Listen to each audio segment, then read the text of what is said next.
এটা আমার জসমিন দিদি আসলে না তো এলে গুড়িয়া আর এটা চটনি কে কাটা আছে গাইস এটা বাটি চন হলদি কে কাটা তো গাইস বাটি চন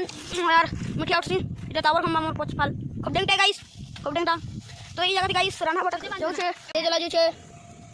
জেনি জ্বলা দিবার আমি এটা তো এটা কাট বিলকে দেলে না ইছা রান্না বটা চালবা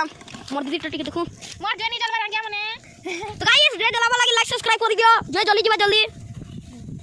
তো যে জ্বলবা তো আপন মানে লাইক সাবস্ক্রাইব করে দিও इंस्टाग्राम से फॉलो भी कर दिया गाइस दे जस्मिन ना तो बना ना तो ये गाइस मरमा मने जे जला ले जे इडा मरमाटा तो बने जले गेला गाइस मरमाटा जल्ला मोर दीदी तो देखो नी जलबा तो लाइक सब्सक्राइब कर देले जलबा गाइस तो कुहला আছে हमें भाई आसु और ई लोगर सामान ने देखो गाइस ई कोलिया जरी टिकेट আছে जे नीचे ना गाइस আর এটা পেঁয়াজ কাটছন পেঁয়াজ আর টমাটার भी কাটবে আর এটা